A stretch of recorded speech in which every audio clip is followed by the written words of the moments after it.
Geopolitik Papua, melihat perkembangan polemik pro-kontra antara dukungan terhadap Otsus Jilid 2, Daerah Otonomi Baru, DOB, dan operasi militer di Tanah Papua mengingatkan kita akan usaha-usaha mempertahankan kemerdekaan negara Indonesia yang diproklamasikan Ir. Soekarno pada tanggal 17 Agustus tahun 1945.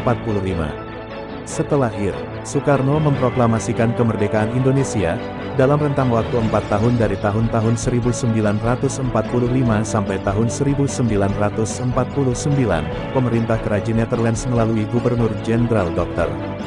Van Mook, melakukan beberapa usaha untuk menggagalkan proklamasi kemerdekaan Indonesia dengan Proklamasi Kemerdekaan Indonesia Timur, di Denpasar, Bali pada tanggal 18–24 Desember tahun 1946.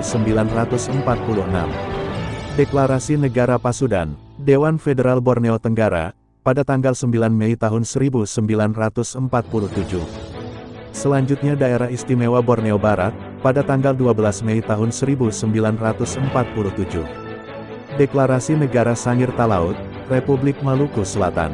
Agresi militer Belanda I dan II, dan usaha-usaha lainnya. Namun pada akhirnya di bulan Desember tahun 1949, pengakuan kedaulatan kepada negara Indonesia akhirnya terwujud juga, melalui upaya-upaya diplomasi politik luar negeri.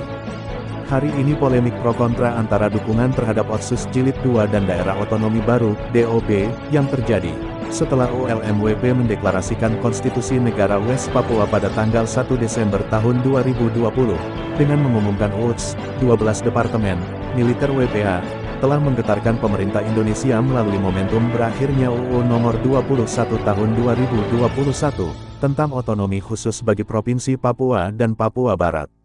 Jika Indonesia memproklamasikan kemerdekaannya pada 1945 dan sampai 1947 baru hanya negara Mesir yang mendukung.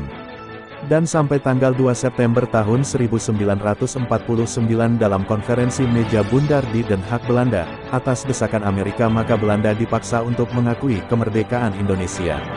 Di sini jelas bahwa pemerintahan sementara yang menunggu, baru mencapai usia 1,5 tahun sejak dideklarasikan, pada tanggal 1 Desember tahun 2020, namun dukungannya terhadap pemerintahan sementara sudah mencapai 108 negara merdeka anggota PBB. Dan dapat kita simpulkan bahwa getaran deklarasi ini telah membuat Jakarta panik sehingga mulai sibuk melakukan segala cara dimulai dari pemaksaan Otsus Jilid 2, yang disahkan pada bulan Juli tahun 2021, setelah 8 bulan deklarasi pemerintahan sementara ULMWP. Pemaksaan 3 Daerah Otonomi Baru. Operasi Militer Nemangkawi, yang telah berubah nama menjadi Operasi Cartens. Pencitraan dengan kampanye pembangunan dan kesejahteraan yang tidak sesuai dengan kenyataan hidup orang Papua, di dunia internasional. Klaim-mengklaim data seperti klaim data ilusi yang diutarakan oleh Prof.